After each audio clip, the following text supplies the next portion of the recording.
on, Foxy. It's your birthday. Not for real, just for play. This is Cree Summer, and Moana Nui will be right back.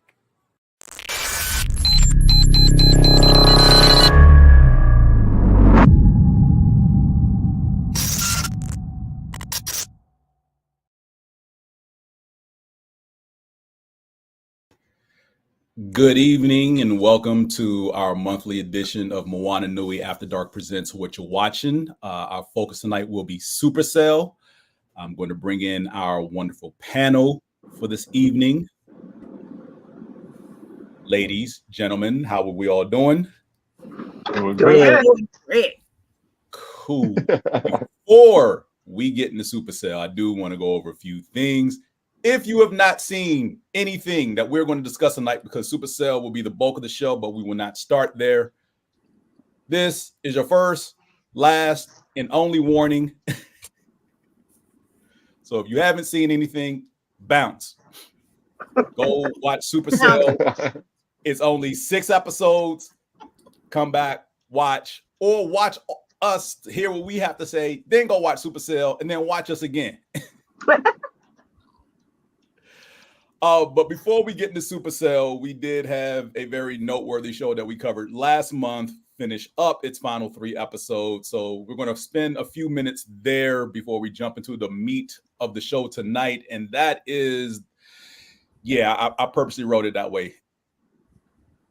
The Jedi, the Acolyte, our final thoughts on the show. So, let's start there. Simone, I know you were gung-ho about this show from beginning to end. You definitely called a few things that end up happening and taking place. We saw the twins switch. We learned how they came to be.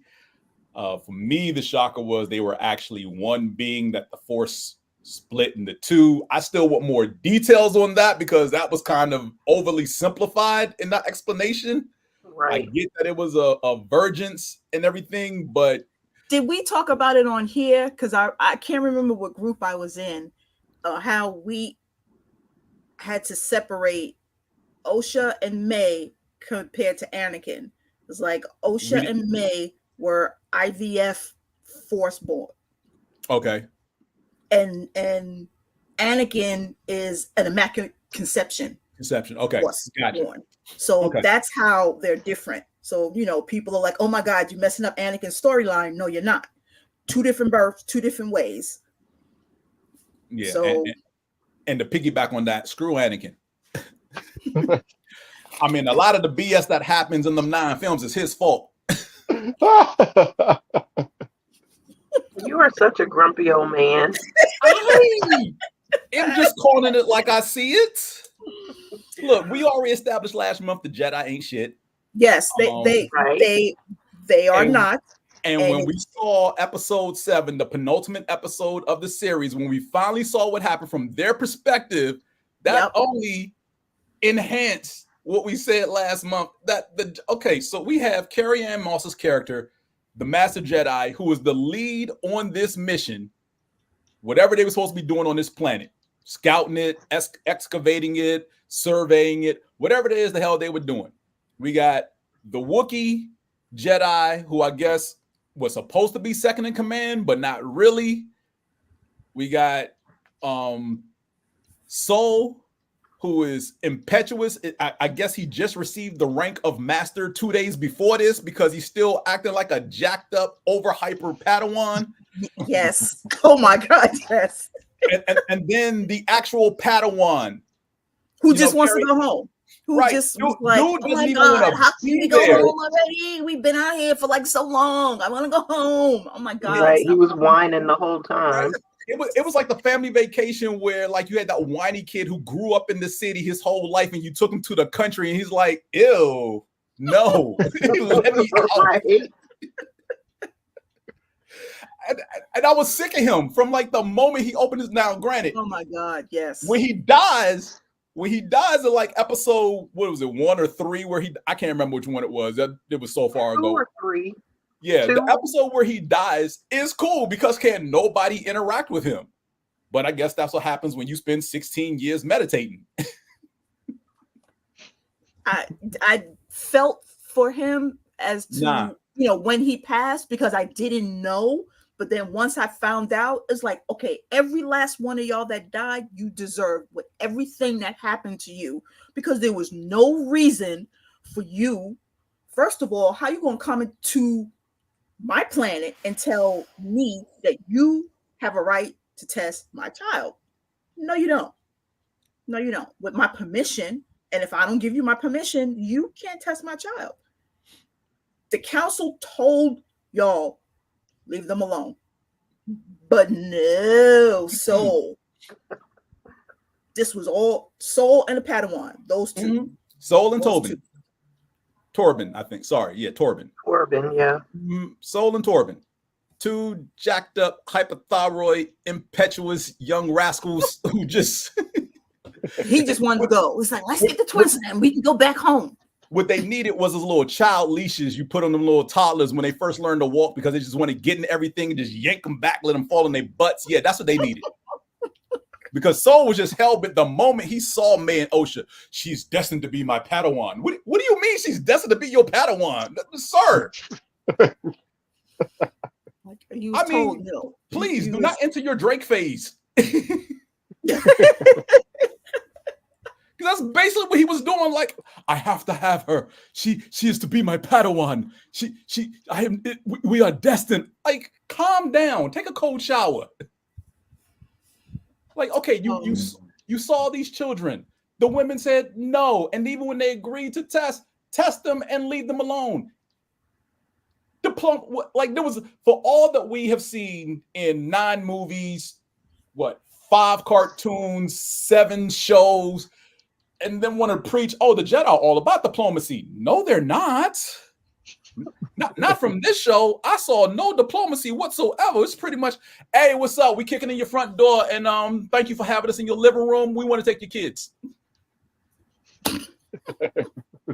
That's basically all it was. And then you think you're trying to protect somebody, and how you going to kill their mother when you think you're trying to protect somebody? I'm not understanding Soul. First, I was with you. Now it's like the more I knew you, the more I was happy that your behind was just... And then it was blamed on you. At the end, it was like, you rogue, you went because rogue. It was his fault. That was probably one of the only redeeming things about the story about Osha and May, is that at the end, the blame fell on Soul where it justly deserved to be. Because let's be real, 16 years ago when they went down there, Carrie Ann Moss took the blame for everything, right? Whatever happens, it's going to fall on me, but the story we're going to tell is because we can't find May. May set a fire, which, yes, May set a fire, but that fire didn't kill everybody. No, it didn't. And all it did was shoot out the door. They made it seem that, and you let the sister... Why did you not send another team of Jedi to investigate what happened? Because guess what? If everybody's dead, you can send a team of 2 Jedi to see what happened and get the real... They just took, because Carrie Ann Moss probably curried favor with the council, they just took our word for it and just rolled with it. How we send the 4 of you out to survey a planet, you come back, one of you has scars on his face, and you got this kid with you. The hell happened? And y'all been in battle? I was happy to see David Harwood, who plays Green Martian Manhunter in the Supergirl series, show up as the senator questioning the council's self-governance, and bringing it under question, basically saying like, yo, y'all do too much.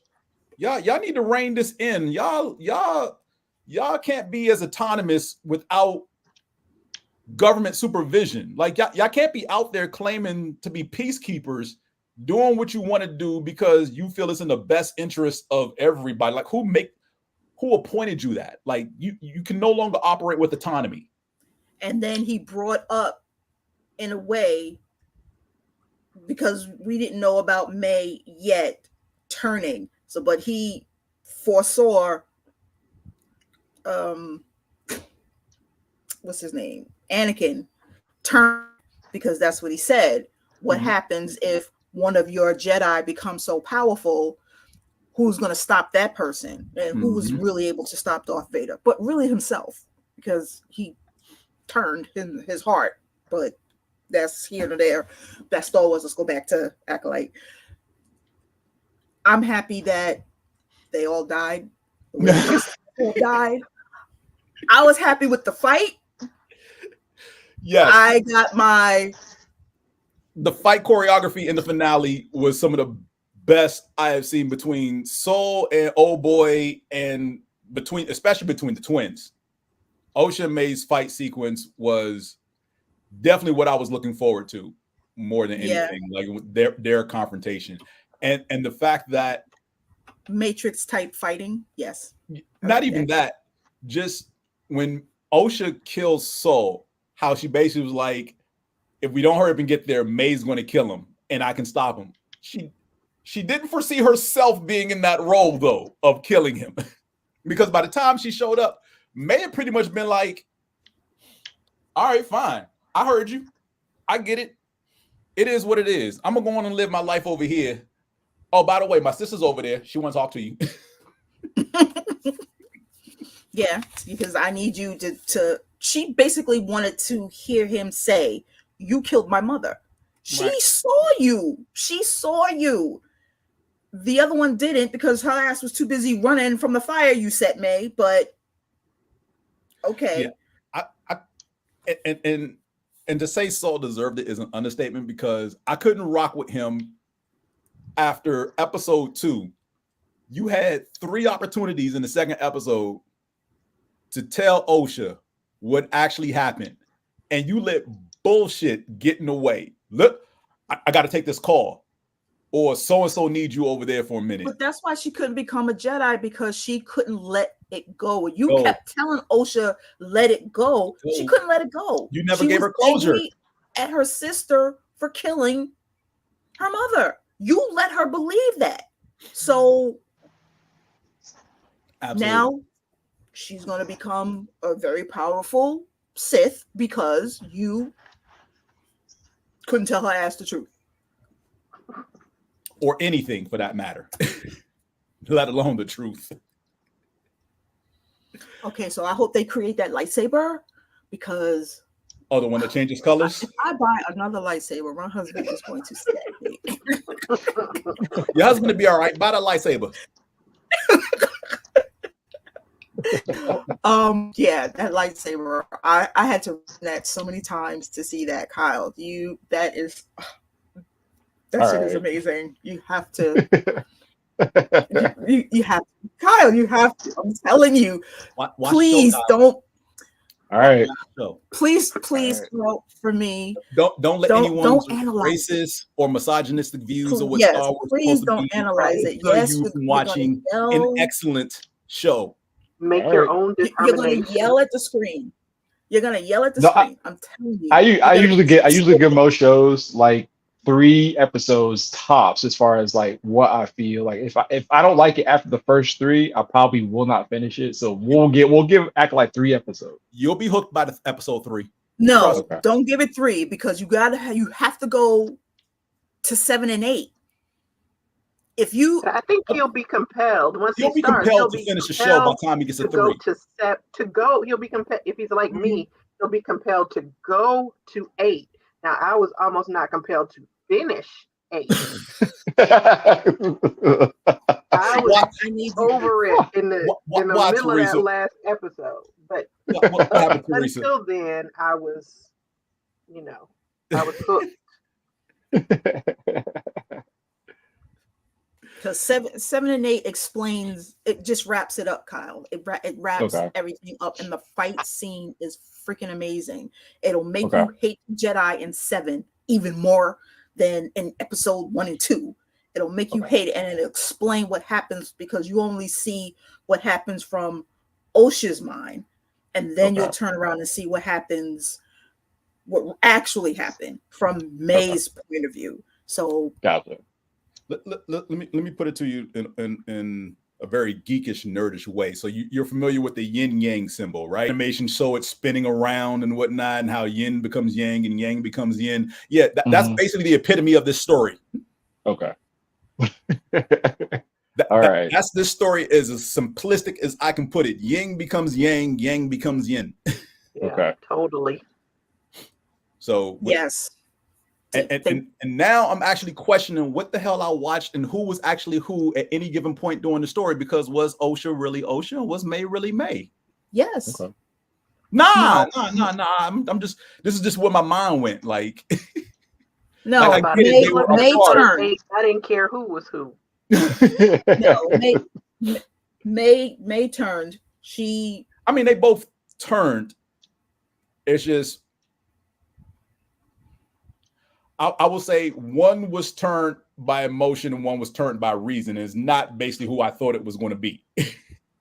As far as the rationale behind each one turning. Yeah, one that had the rage was Osha, and that's the one that turned the crystal.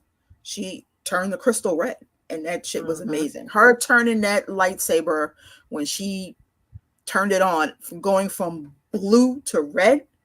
I'm like, damn, I need a lightsaber like that. I just need a lightsaber to just do that. Yes, you do. Your husband will be okay. You're trying to get tell him it was our fault. Well, tell him it was my fault.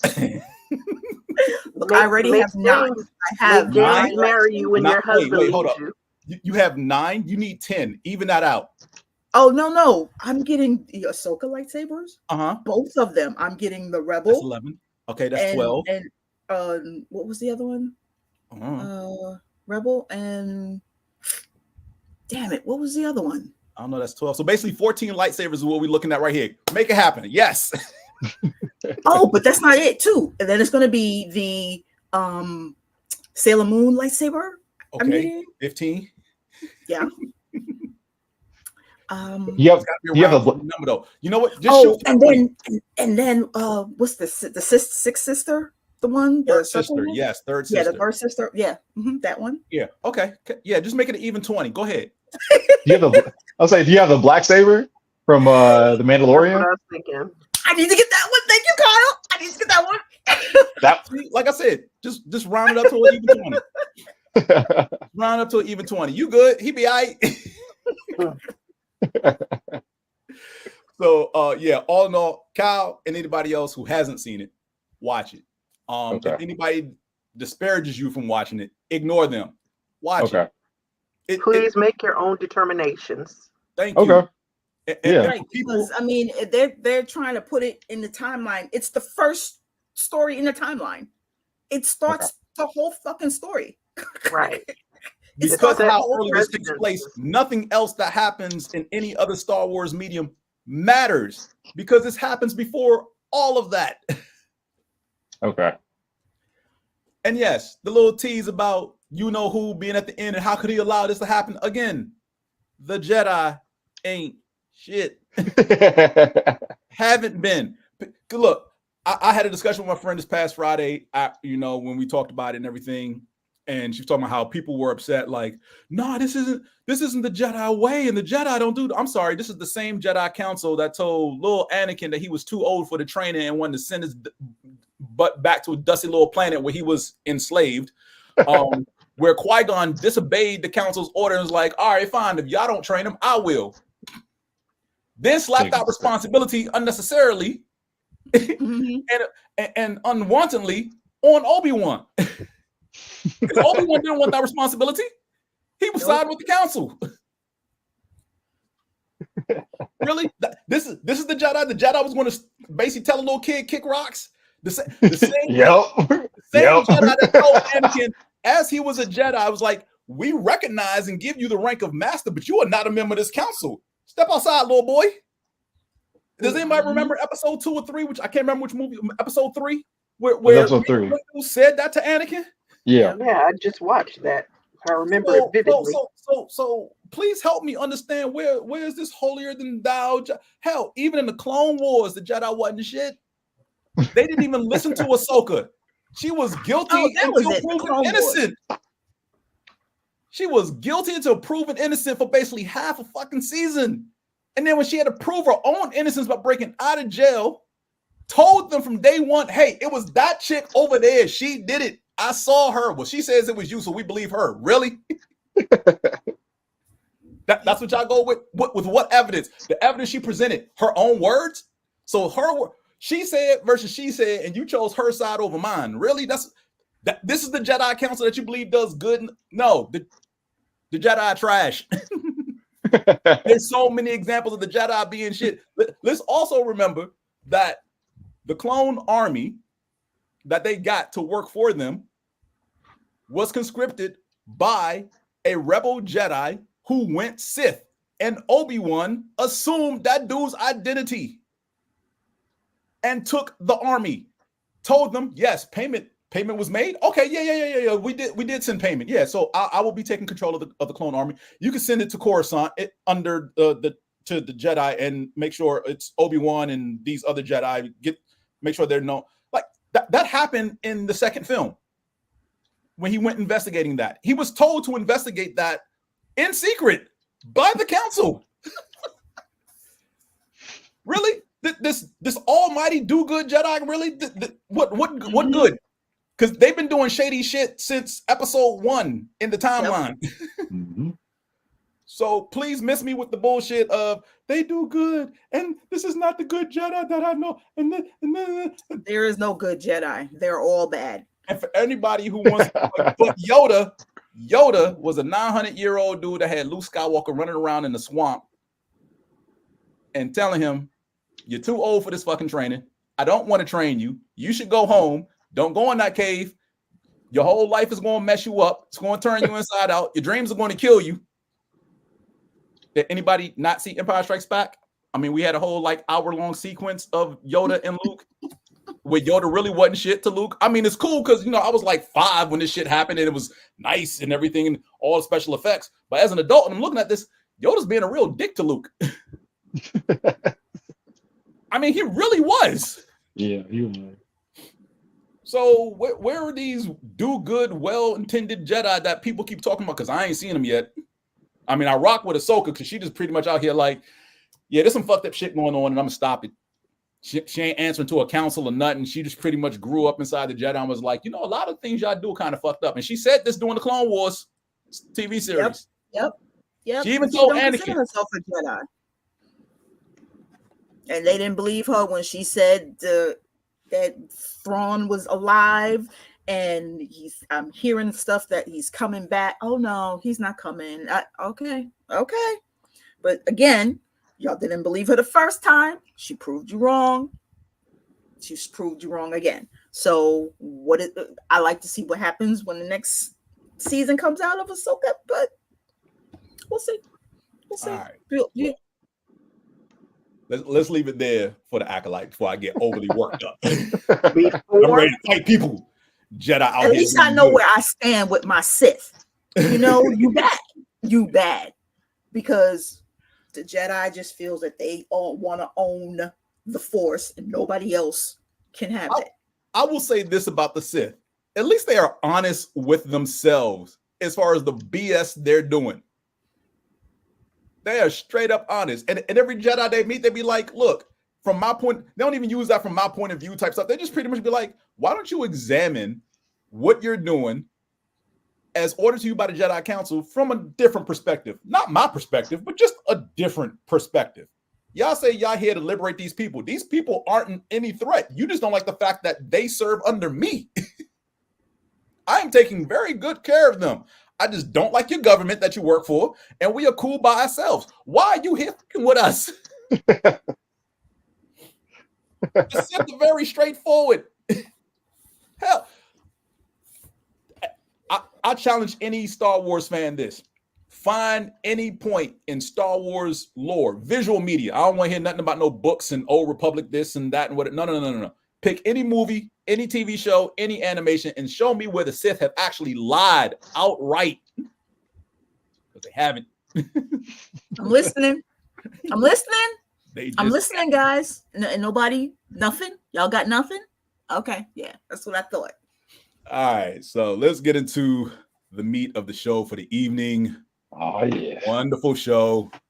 Supacell on Netflix. 6 episodes of wonderful Magical chocolatey Negroes. Yes. black magical Negroes. Absolutely. Absolutely. Yes. I Okay, Yeah. so watching it because it was on my to watch list, and Yeah. Teresa, I'm blaming you You're because welcome. I binge watched it today. I was going to watch it. It's good. How It's a was good that show. my fault? No. I already had it on my to watch list, and then Teresa was like, "Oh man, I couldn't really understand them." I was like, "Okay, I'm not in the mood to try and listen and figure out what these people are trying to say." Subtitles. So I put on my closed caption. I'm like, let me just put the volume down and just read it, and that's how I watched the show because I'm not trying to hear what they were saying because What was the problem? What they were saying? They were speaking perfectly good English. no, that's exactly what they were speaking. Right. I will say the music that played throughout the series was hilarious. Just listen to some of the lyrics. I'm just like, Listen, yeah, yes. the lyrics, reading them because the closed caption was on. I'm like, what the hell? It's like You heard exactly what you thought you heard. And you probably need to add more black artists from the UK into your repertoire. Yeah. Oh Yeah. man. But yeah, I thoroughly enjoyed it. Teresa, go ahead. I'll give you first crack at this. I told you not to ask me any questions. Of course, you know I was going to ask you questions.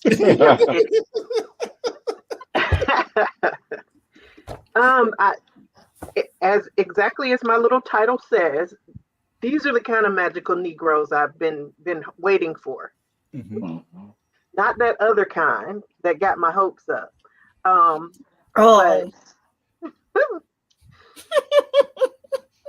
I'm I didn't see glad that I one yet. watched it. I really enjoyed it. I actually binged it. I started it. It was the weekend that it came out, but not the day it came out. Right. It was a Sunday. It was like 7. So it was up to like 2 a.m. because I couldn't stop. But it was really good. I enjoyed it, and I did have an issue with the accents, the dialect. But I can't do subtitles because if I'm reading subtitles, I will miss everything that's going on the screen. So, I just understood what I could, but it was really good. I enjoyed it. So Teresa, you like mysteries. So Yes. when I watch shows, because I really love mysteries, especially the books, you just start putting stuff together. So immediately when they started talking about this sickle cell, I was like, watch, that has something to do with it. I'm like, watch, this sickle cell shit has something to do with this. And I'm like, okay, I'll sit back and I'll wait. Maybe I'll be wrong. But I kept hearing, okay, yeah, such and such has sickle cell. Oh, I was like, oh, okay, okay, yeah, that's a trait. Like, that has something to do with it. Sure enough. Yep. So yeah, and for those who don't know, sickle cell is a disease in which a group of inherited blood disorders that affect production of hemoglobin, a protein that carries oxygen to the blood cells, is affected. So, and yes, predominantly does happen in Black folk. In Blacks. I have a cousin who was affected by sickle cell. I had some friends in college who carried the sickle cell trait, were very particular about who they were going to get involved with long term because they didn't want to pass that on to their children, which I get.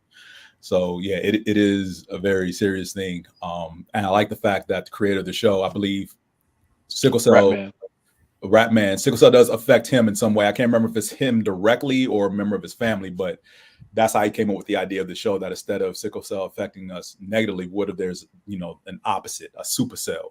So that's why in the show, everybody who had powers had sickle cell as the dominant trait. It's just that it manifested powers instead of affecting their blood.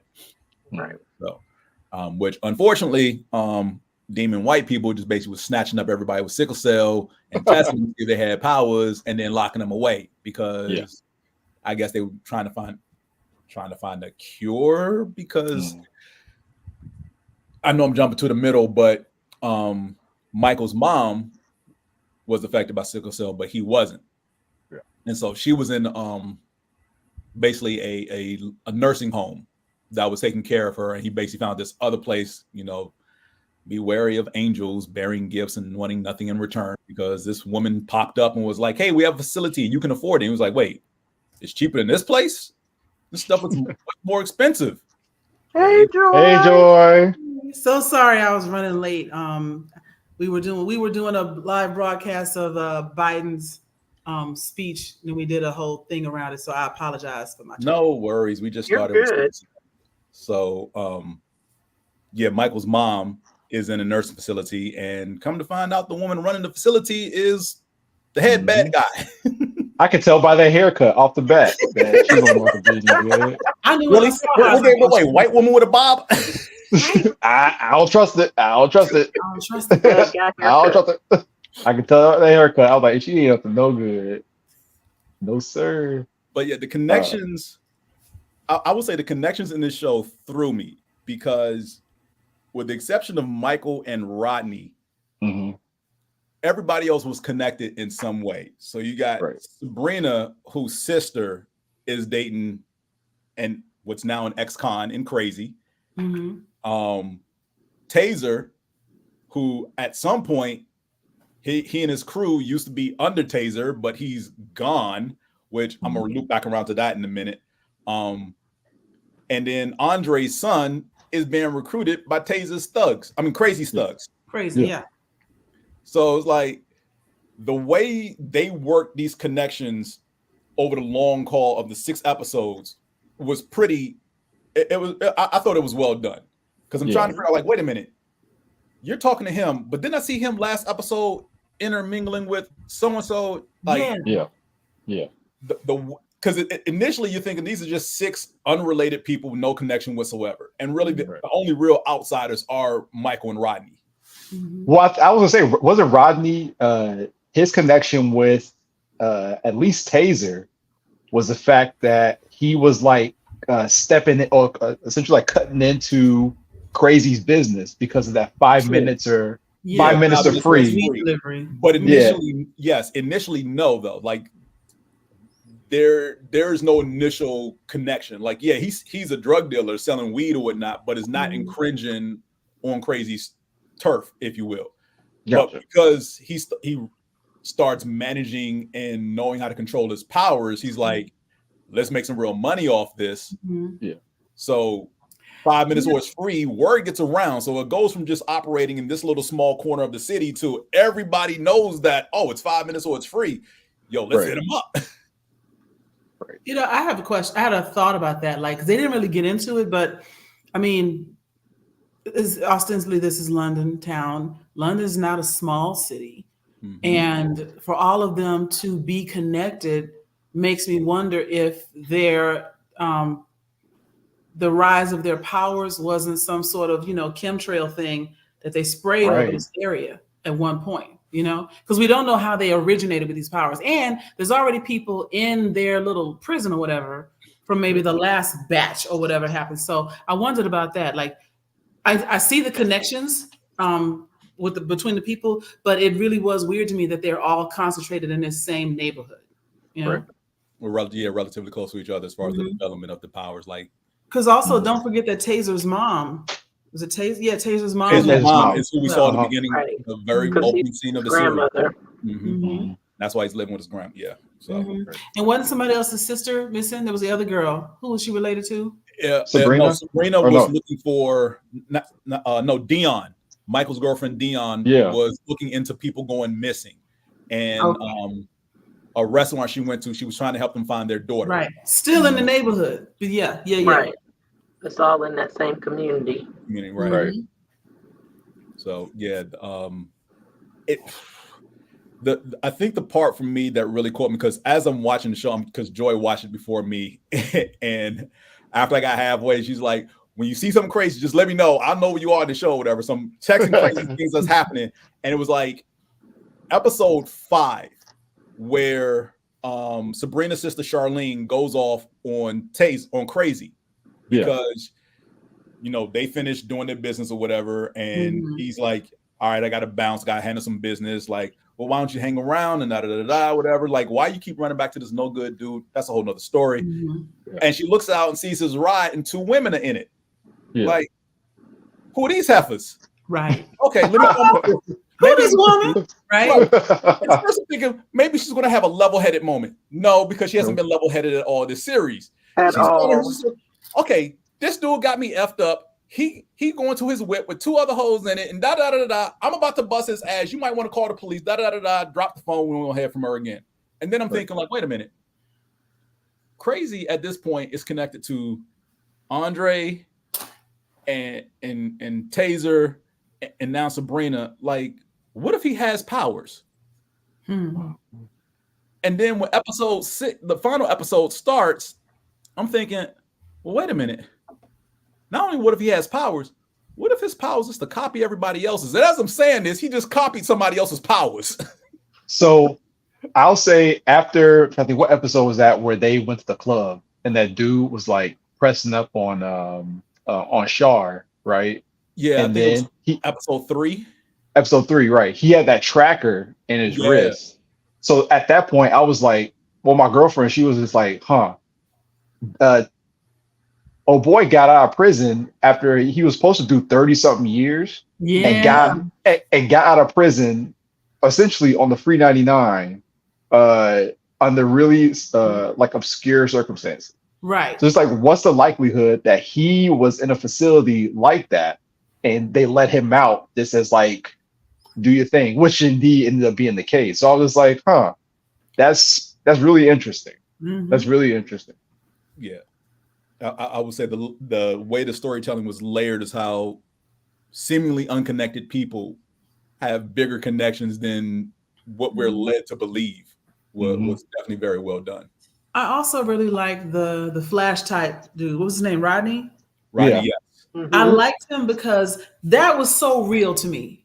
Hey, that was so real to me because normally you see a superhero movie, they immediately try to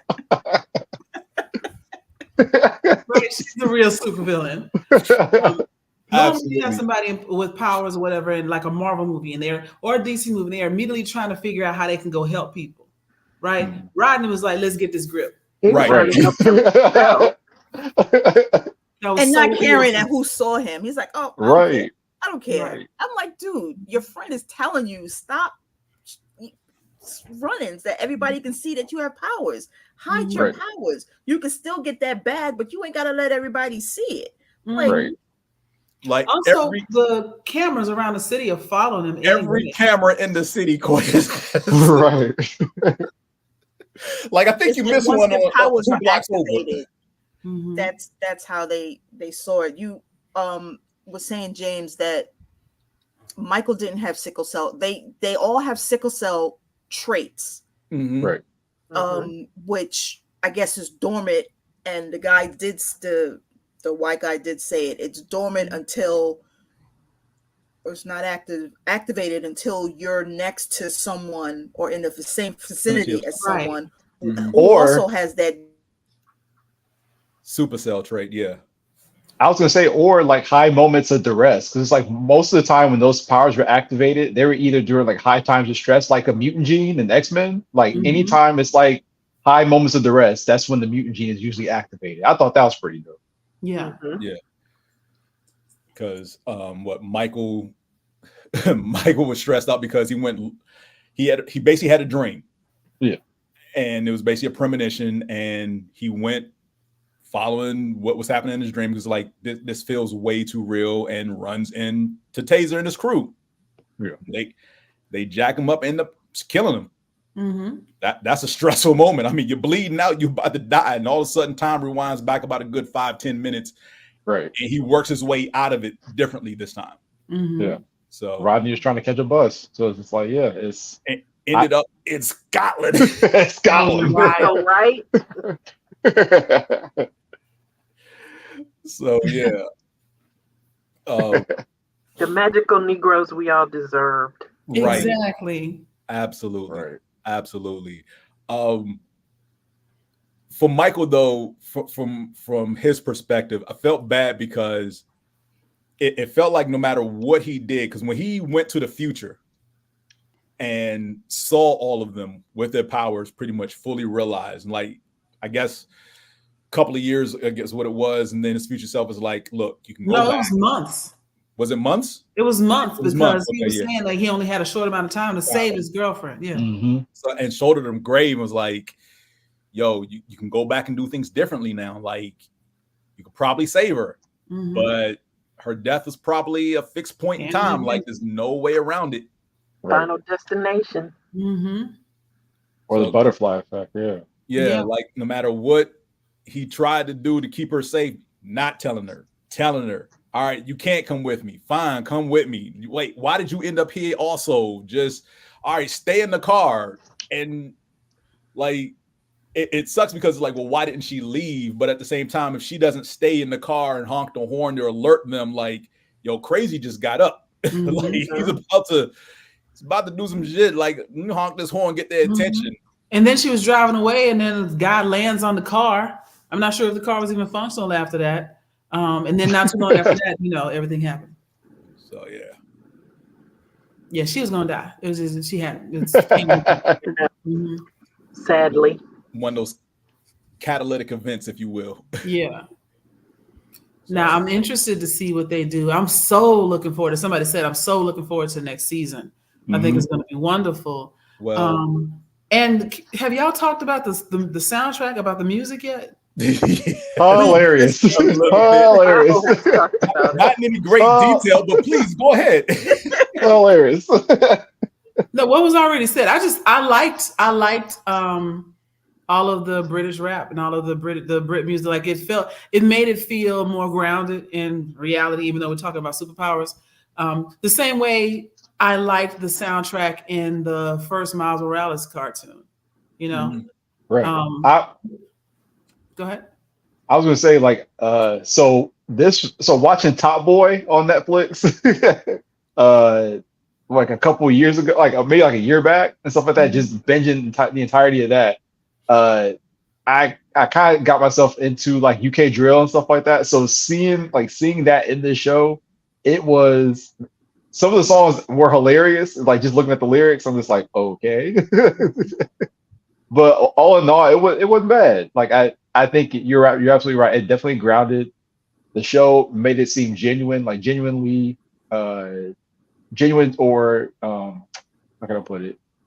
For the area, for the people. Yeah, for the area. You're right. So yeah, I thought the music was hilarious, but I thought it fit. Yeah, I thought it fit. Oh yeah, it definitely fit. So. It's different, but it kind of still took me back to the Black Panther soundtrack. Introducing me to hip hop from other places. And that was one of the reasons that I really enjoyed the Black Panther soundtrack. Yeah, absolutely. Yeah, definitely. Because Kendrick is still going after that soundtrack. Right. Yeah. In case anybody hasn't been paying attention to reality lately. But yeah, like I like how each character, because we got 6 episodes. The first 5 are named for each of the 5 protagonists, right? And even though they're not solely focused on each of them, it's something revelatory. It's something relevant or critical that happens to each of the 5 of them in their titled episode. And I was waiting, like, when it came to Andre, what we were going to get about him, because, like, all right, we already know that he got out of prison because of some ish, because, one of his boys pretty much railroaded him into something he really wasn't even trying to get into. He did his time, he got out, and basically just could not get a job. Right. Now, Catch a break. Right. And that was twofold. From all these places, like, yo, you're a really good worker, and then all of a sudden, you heard his background check like, comes back. Oh, stint in prison, we gotta let you go. but Yeah. you just said he's one of your best Right. workers, can't you? And it's not even like it was a violent offense. Right. It was drugs. And granted, they probably just left it as drugs in the police report, but we really? Yeah. So I'm like, he was really trying to do right. We only see his ex, I don't know what to call it, ex-girlfriend, ex-wife, mother of his child for like a hot second. And she's already torn up, like he can't do no right from her perspective. Like, you know, your son is out here, you need to get your life together. And like, he's trying. He like literally just got out probably a few months before the events of the show start. And, you know, like I said, the pivotal thing in his subtitle episode was when we get the background as to how he got caught up, right? He gave one of his friends a ride who happened to be in a gang. Right. And that guy fucked him over. And Also, like, it speaks to recidivism. Like, this guy's out, he's trying to do the right thing. Nobody will give him a break, even though he's got a great work ethic, he's got the skill set. But because he had a mistake thrust upon him, his life is essentially ruined. And it leaves you no other alternative but to go back to the life of crime. And so, and I also, again, from a realism standpoint, in addition to Rodney trying to make money with his speed, you have this guy like, look, I need a job. And these villains was paying, you know, at one point until he realized exactly what they were doing. Yeah. And like you said, for Rodney, his pivot moment came when we pretty much learned about his family. And I use that term very loosely. His mom is white. Yeah. And pretty much when his mom met her current husband, dude ain't want nothing to do with Rodney. And I'm like, and you didn't choose your kid? Right. Really? But that is the reality in a lot of places around the world. There's a whole geopolitical background around that one story. And her choosing comfort and luxury and a new family over her son, yes. Her black son. Her black son, firstborn. And she ended up having what, 2 more kids by this dude? By the new dude? Like completely ignores the fact that he's alive. Like, I'm glad and you're even like, he don't want you here. Get out. Yeah, when he shows up. Won't let him stay there, nothing. Like his friend just pretty much got the crap beat out of him, and he just like needs to talk to somebody. Like, do what you normally do. You're running your mom. Like, I just need whatever, listen, hug me, hold me, tell me something, but damn, that you can't stay here. Yeah, it's crazy. So I found those two, how they grounded their lives as far as, you know, into part of what triggered their focus for the show, so to speak. Because Rodney really is just trying to just make a living. And, you know, because he's like, what, a day old into the drug game. His friend is basically telling him, like, yeah, you just stand around here and you just ask people if, you know, if they're okay, and, you know, do they want to blah blah blah, and introduce them to the product. Like, real easy, simple. You know, that's another thing, is like, we see Rodney and Michael cross each other's path early on. Yes, first episode. Yeah, and so that makes you wonder if one or the other activated the opposite's power, because they were in proximity. And then the same thing in the hospital. Don't we see Michael cross Sabrina in the hospital?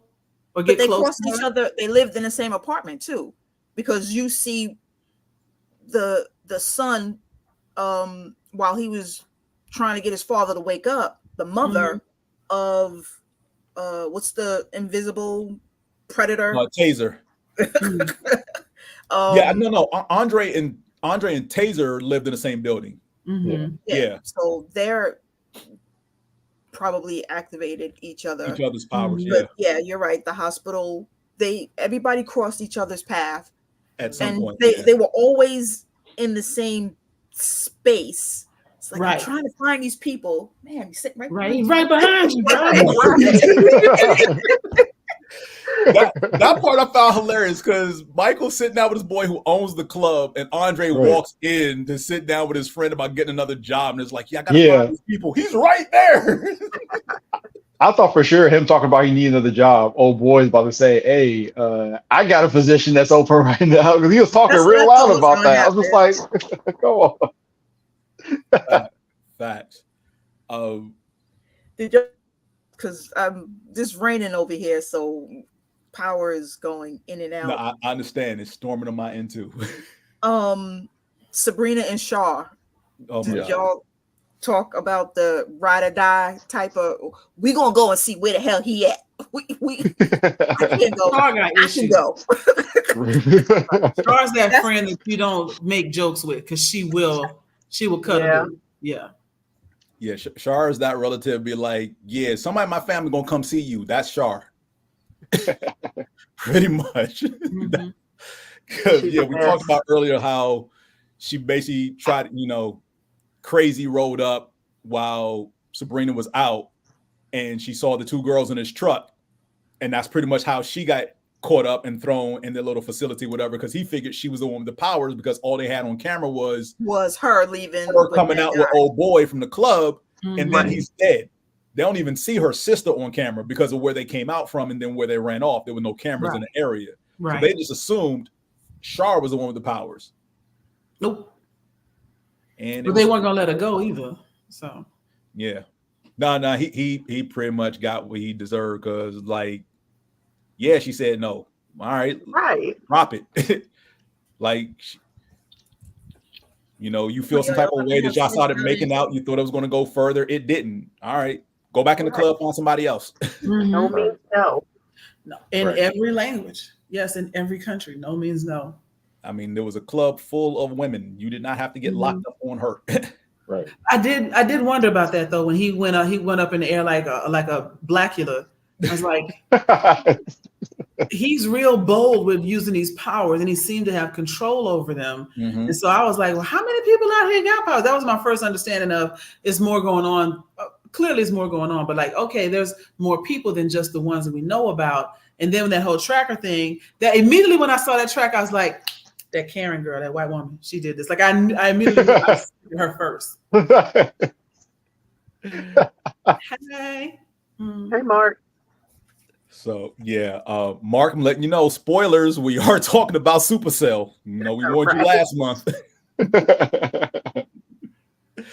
But yeah, that was the other thing as well, how many people have powers. And because it could have easily, you see the opening sequence, I'm jumping back to the beginning, very opening of the show, where we realized later on that was Taser's mom in that facility. She's trying to get out, and they basically just open the whole They clip. Yeah, they shot her all up. Mowed her down. And then dragged her like a dog. And then dragged her back through the other so cell. Everybody can see her. Yeah, which is the tactic that they've used to great effect for since the times of slavery in the United States is to lynch someone, hang someone, kill someone, even with Mike Brown and Ferguson, and leave the body as a warning. They drug and left all that blood going down the hall to let everybody else know, don't you try to escape. I felt that. I was so mad when I saw that. Oh, Joy, you ain't the only one. I was like, you motherfuckers. Right? Out of this cell to kill all of y'all. It's like, y'all gonna be killed. And I just can't wait to see it. Just I just can't wait. So I think one of the things that drove me nuts for a good 4 or 5 episodes was the relationship between Taser and Crazy. Yeah. And so you got Taser basically running the crew now, right? But they're not really into anything big. They just low level. All right, we rival with this other gang or whatever like that, but we ain't really in anything. Kids. Right. They're just being, because they're all about what, 17 to 20-ish. Yeah. So they're just out there just kicking it, doing dumb-ish, going to house parties or whatever. All right, rival crews show up. We beefing in the street or whatever. Oh, snap, this dude's got a knife. Oh, snap, this dude's got a gun. Let's get out of here. Type stuff. And they kept talking about Crazy, right? Crazy this, crazy that, crazy this, crazy that. And I'm like, all right, so who's Crazy? Where's Crazy? Why isn't he around? The way they kept talking about it made it seem like he was, one, dead. Because initially, the first couple times they mentioned, when Crazy was running things out of that, I was like, all right, so is he dead? Or is he in jail? And then when he rolls up on them after like they, jack some dude's product and then they start selling it, and he shows up at the end of one of the, I think it's like episode 3 at the end, because they Taser uses powers of invisibility to steal the dope, cocaine, if you will, out of the car, and they plan to distribute it. And like they're celebrating, like we got it, we're gonna sell the stuff, whatever, like that. And then the gang, his crew shows up and was like, "Hey, everybody face to face, and here's Crazy." Is like, oh. Then you realize, okay, so he got out of jail. So now he's got this crew he's running with, and it's like, well, did Crazy used to run the crew that Taser's in or not? Because the way they kept talking to each other is like, yeah, when things were this, when Crazy was in charge, and Taser, you got to step up and look out, and da-da-da-da. It's like, hey, y'all my boys. Like, we all came up together. I know y'all look to me. It was like he was the reluctant leader in a lot of ways. Like, because he was close. It's like they branched off. Yeah.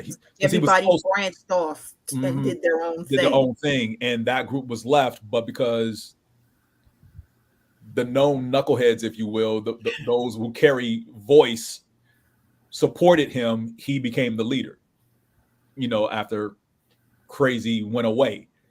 And it's like, yeah, but they didn't expect to see him. They were shocked. No one expected. It was shocked. It was like, he's been 35 years.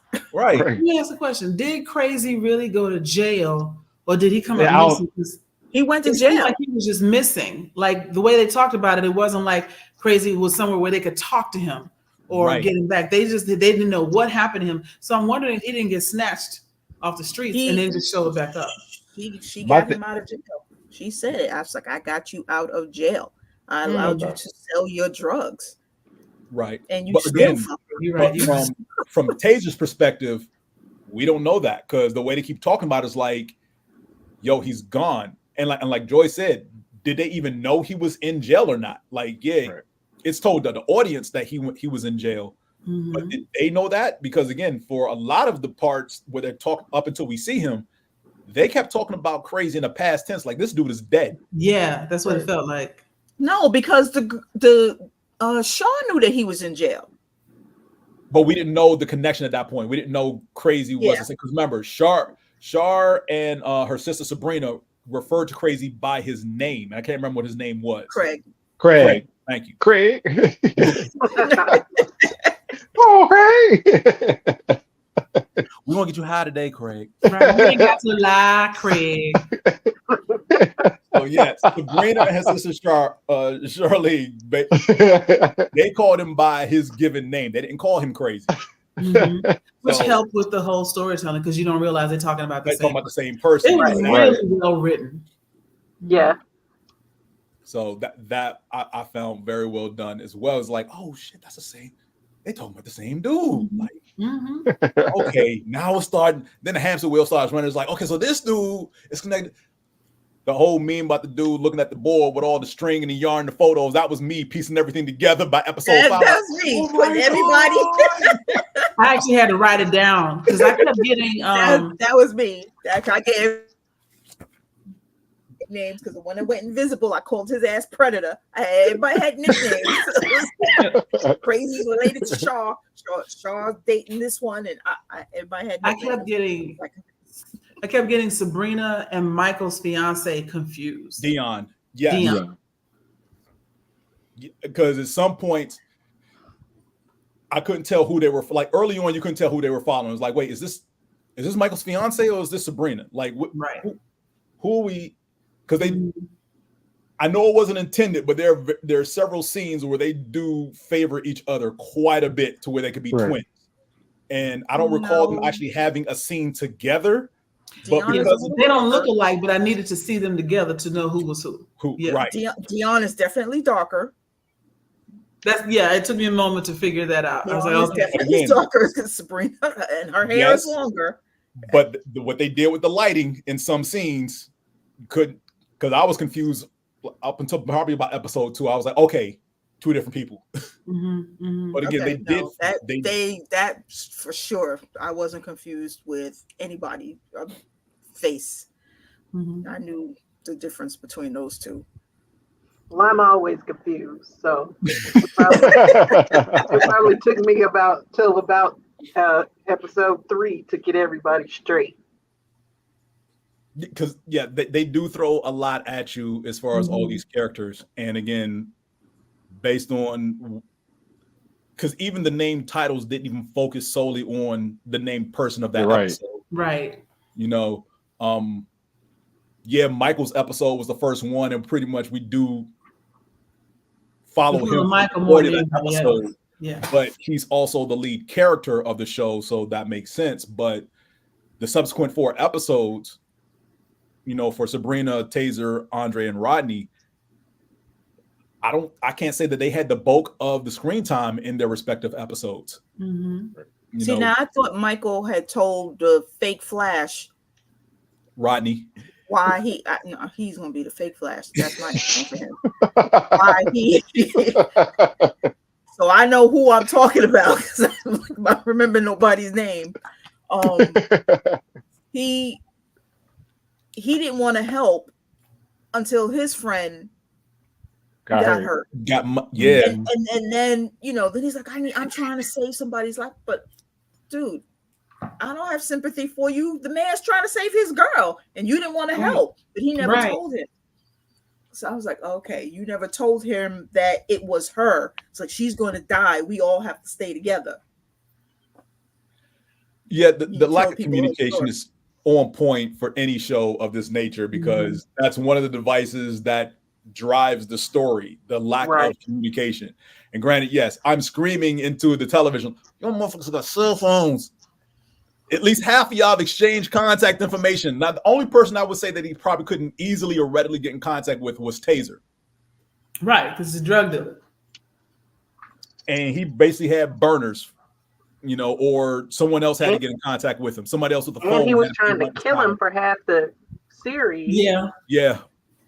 Now, what I didn't understand is, I mean, the fake Flash, that his thing was the same no matter what. Real Flash, fake Flash, you're burning a lot of energy, so you're always hungry. So they kept that. But once you use your powers, it's like, when do you run out? It was like you ran out, and then you were so tired because they woke up. It was like 4 the next morning. Yeah, that I did like 4 as p.m. well. That because they're still getting used to using the powers, like even through these 6 episodes. So there is a strain of, it's like a new physical ability or skill that you're trying to develop. Yeah, your body's not used to doing it, so it needs to recover and rest. So yeah, every time they did something major with their abilities, they passed the fuck out. It wasn't like quick nap or I'm gonna get my 8 hours. Nah, they was out for a good dozen minimum. And they played that into the storyline too, because if you remember, Andre's son is trying to call his dad, wake him up. He couldn't wake him up, and then that's how he ended up going off with the drug dealer crew. Yeah, it was very well written. Safe. So yeah, everybody had to get used to using, because it's like, okay, I can do this thing. Let me just go willy-nilly use it. That, like, you haven't trained your body to be accustomed to do this, which is why Rodney pretty much passed out at some of the most inopportune times, especially the one that ultimately got his friend damn near killed. Right. Because he was zipping all over the city, dropping off 5 minutes or it's free. Like, all right, I'll be right back. And you're cutting into Crazy's territory, which is crazy.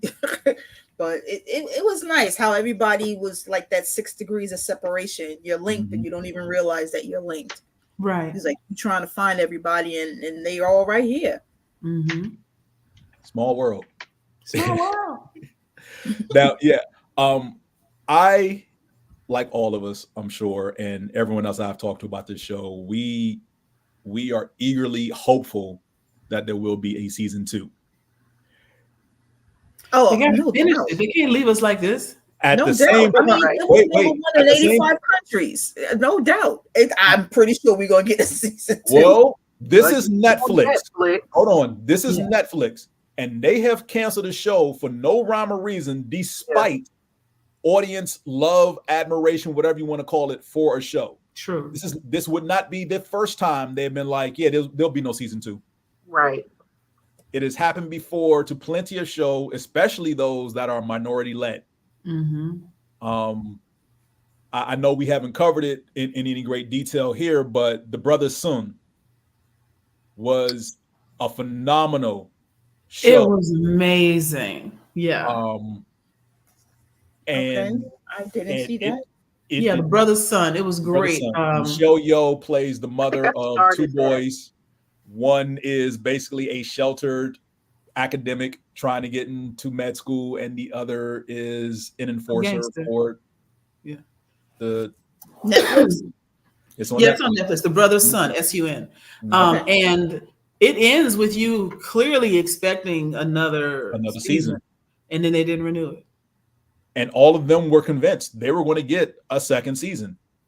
Michelle Yeoh and the cast talked about how the reviews coming in for the show on Netflix were great and fans loved it and everything, and virtually nothing negative said about the show. And Netflix is pretty much like we're all in a S&M relationship with Netflix. They're like, oh, you like that? You can't have it no more. Right. And we're like, let me give you $9.99, $15.99 again, like every month. We get played. Like we keep going back. So yes, I am hopefully optimistic, but Netflix is not. My thing is, for all the love that this show has gotten from various outlets, from folks like us who were, and internationally too, right? Yeah, you would think that's that they would have said something, but Rapman, the creator and producer of the show, has said he has not heard anything from Netflix since the show dropped. So my thing is, I'm pretty sure that they didn't expect it to blow up the way that it did. I'm sure they didn't. They probably didn't. A show full of they're probably right there, had the finger on the button, like we're going to release this, and after 2 weeks we're going to cancel it, so no one has to worry. But then it's like the fanfare is still there, and people still watching the show. And now they have to figure out how to put it in the budget, because they'd always planned to just let the little diversity people have their little thing today, and then we go back to white people tomorrow, and that's not happening anywhere in the world. I mean, it's a great show. I know, because I was, when I put on Facebook that I was watching it, my Brit friends were like, yo, we are loving this. As opposed to, I mentioned Chewing Gum, the show with Michaela Coel, to the same group of Black Brits, and they're like, do what now? Like, they had not, even though it was on the BBC, they hadn't heard of it. Like, it wasn't big, at least not in their community in London, because London is the only Black place in the UK. But this one, they're all over it. And I do think it's having more international reach. I think it's doing well in 85 African 85 countries. Yeah, 85 countries. It's great. It'd be ridiculous not to renew this with all of this groundswell of support. It would be ridiculous. Just don't make Sharknado 9 and make this instead. Oh no, Sharknado 9 is getting made. Shut up. You shut your face. Well, I ain't see it during the Shark Week, so fuck them. I don't care. Make it. That show. Look, a studio greenlit Twisters after 25 years. 25 years. Okay, let's not talk about that. So trust me, because people don't have minds, imaginations to make new shows, so they just reinventing the shows that are already out there that they didn't need to touch. They didn't need to touch Twister because it was good. Yeah, I don't believe it. And here we have an original show, which, okay, you keep saying there's not any of those. Okay, here's one, but you're hesitant because the cast is prominently people of color. Right. Cowboy Bebop was great. They canceled that too. Yeah. We off topic. I'll pull it back.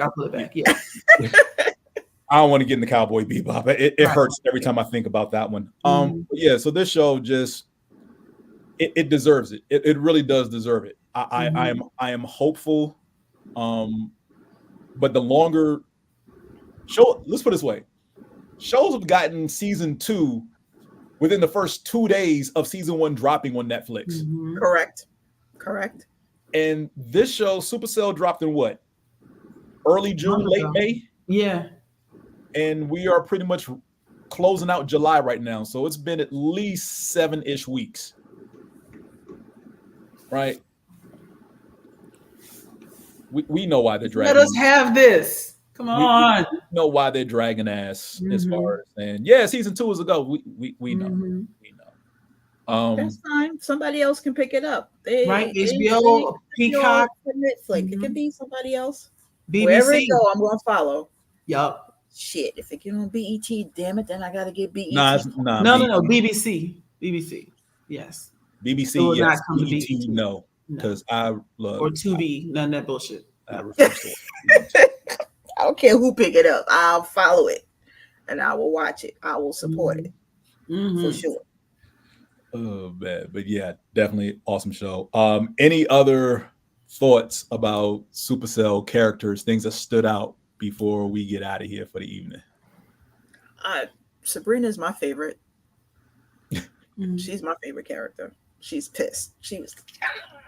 And you know, I did like that family dynamic between the two of them, her and her sister Shar, because obviously they were close in age, and being that my younger sister is 2 years younger than me, I could identify with a lot of their back and forth between I hate you, I love you, I like you, get out my face, leave me alone. I know you trying to help me, shut up, don't talk to me. Because when you have siblings that are close in age, that is pretty much what you go through. I'm the oldest. I got to take care of everybody. If there's nobody there to take care of me, it's a lot. Yes. But and whatever that dynamic is between oldest, youngest, I always feel like if that age gap is like 2-3 years, yeah, y'all get on each other's nerves like nobody else's business. It's like you understand, but you don't. And you in my face, and I need you over there. Like that can be said of 9 years as well. Probably, yeah. Kyla, you back with us? Yeah, my camera's not working for some reason, so I'm here in spirit. Okay. Just wrapping up. Any last thoughts on the show, Kyle, from you?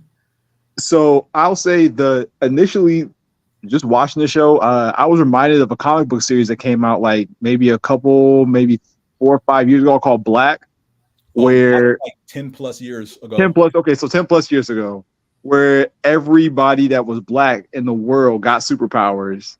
Yeah. And just the dynamics of that was amazing. So like just seeing this show come to fruition and just seeing the way it was depicted, seeing that, like I really appreciated we got a bunch of different hues of Black people in the show.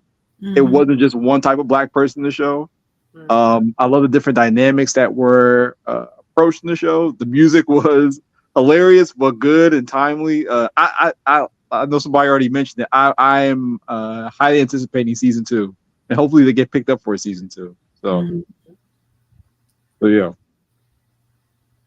Anybody else? Who's your favorite character, Kyle?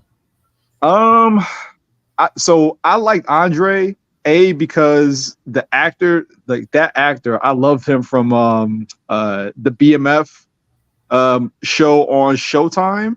And then he was in the Book of Clarence. So he was. Damn it. Yes, he was. Yeah. That's so I love that was the brother of the girl that Clarence was Yeah. So I was like, I love his work. So I liked his character, just the like the duality of, because like most of the characters, when their powers were activated and their eyes flashed that yellow, they were able to show off their powers. He had to show a lot of restraint for his character, because the moment where he was talking to the gang members and he was walking away, his eyes flashed yellow. He had to show some restraint in that moment. The moment where the debt collectors came to his home and he was balled up his fist, his eyes glowed yellow. He had to show a lot of restraint in that moment. So I feel like he took a lot of restraint to hide his power, which is something that I liked about his character. There's a lot more depth to his character, in my opinion. So yeah, I like this character the most. Teresa, who was yours?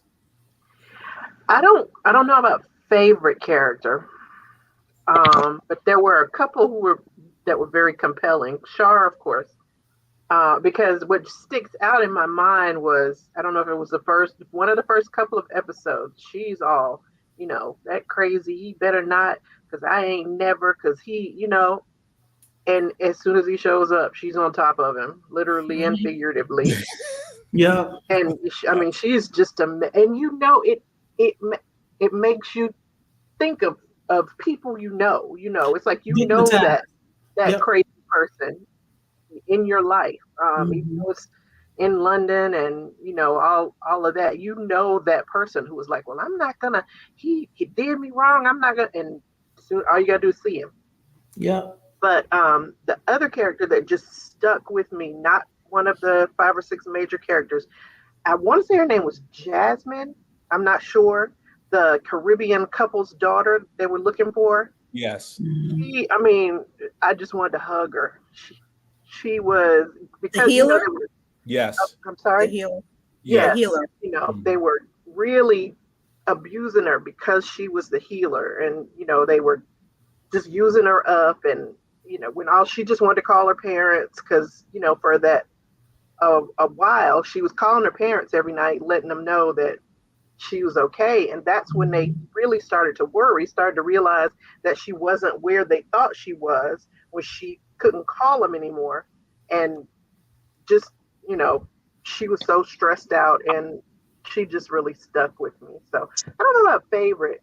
Probably Shar is my favorite. I just wanted to smack her. Exactly. Joy, who was yours? Oh gosh. I think my favorite was Michael because it was such a tortured character to know that something is coming and not know how to fix it.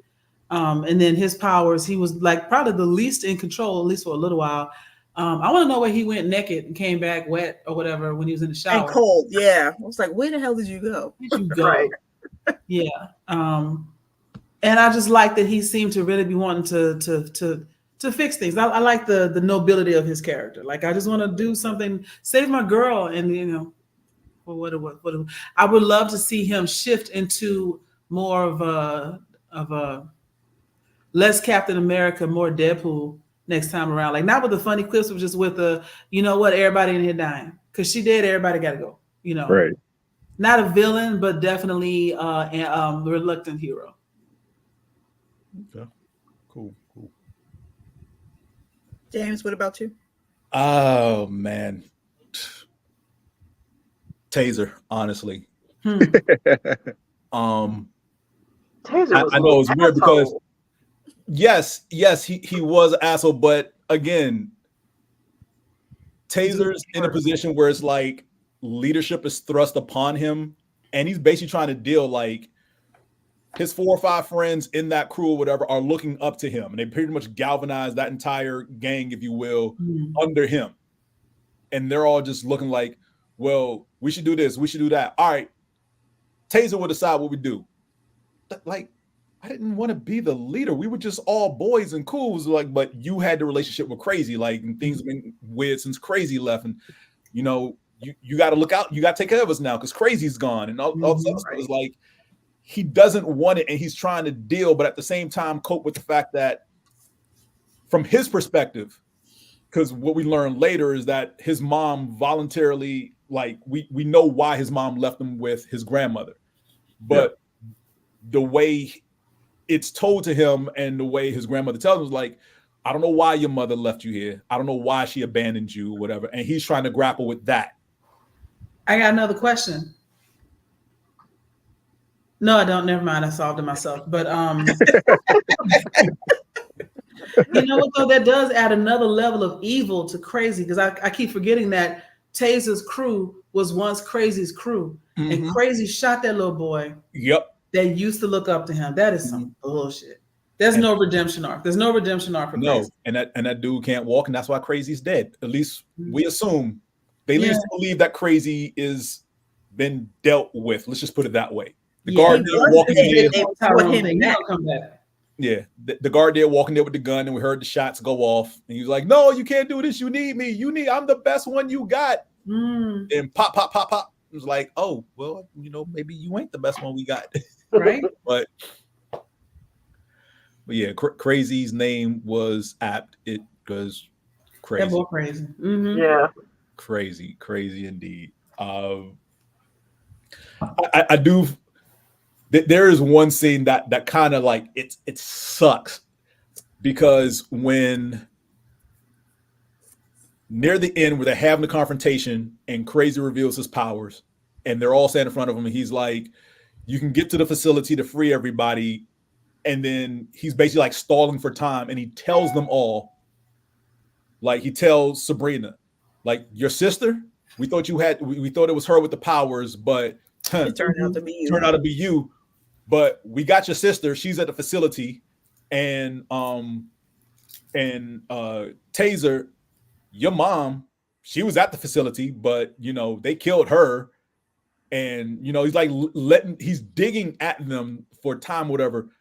But then when he kills them all, Michael takes time back and stops him from stalling, and now they don't know that anymore. And I wonder if Michael actually told him, because again, he's lived through both timelines. There's also the idea that if he had not, it's either them or her. If he had not rolled back time, then his girlfriend would have lived, right? But then they'd be dead. Mm-hmm. And because he saved them, the girlfriend dies because he shoots. Rodney pushes fake flash for Simone, pushes him out the way, and the bullet nicks the girlfriend's neck, and she bleeds out. So yeah, it's horrible either way. But just the fact that that information now is not known to them, unless Michael tells them. We don't know that he told them or not. You know, to Sabrina and Taser about their relatives being locked up at the facility that's basically paying them to hunt them. And of course, Andre, he doesn't even know where he was taken. Right. You know, they pretty much threw the black hood on him, dragged him through a portal into the building or whatever, and he came out through a portal. So he has no idea where that building is. Mm-hmm. And that's not A-Town? In the hood? What's that? I thought that's not A-Town? Yeah, A-Town. That's where they ended up meeting up. They were right in front of the building. It was I think it was underneath A-Town. Underground. It's underground, but remember, they were getting in and out through the dude who had was creating portals. So we never saw anybody walk through a physical doorway structure to get in there. Yeah, they were driving into A-Town, but A-Town is kind of like A-Town for a reason. There's a way in. There's definitely a way in. There's definitely a way in, but we haven't seen it yet, and that's why too many places. It's in there. Yeah. And that's when we leave Michael at the end of the show. He's like, I'm going to the future. I'm going to find out as much as I can, and I'm going to come back. So, I mean, we hope we get to see the resolution of that. Right. So, all right. Well, anything else? Anybody?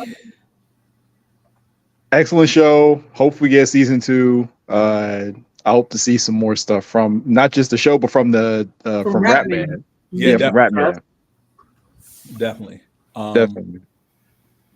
I would definitely look up the soundtrack. That was some good music. I'm pretty sure it's probably on Spotify right now. Probably, yeah. Probably on Spotify right now. Yeah, to say the lyrics are wild is an understatement. Yeah. I guess I didn't understand them. You gotta, if you watch it with subtitles on, you see all the lyrics. I did, and that's why it's like I was like, this was a lot. All I know is whatever. Like, am I listening to Nikki? I'm like, who am I listening to right now? Who's writing this? The music played at the house party and the club scene specifically. Yeah. That's all I'll say about that. The lyrics was something else, and it was perfect. They did a good job. They really did. Absolutely. All right. Well, we thank you all for joining us this month for Moana Nui After Dark presents Whatcha Watchin. We will see you all next month. One of the things we'll be talking about will be Deadpool and Wolverine, amongst other things. So enjoy the rest of your month. Hope you enjoy the movie this weekend, and we will see you all later. Say good night, everyone. Good night, everyone. Bye, guys. Good night, everyone.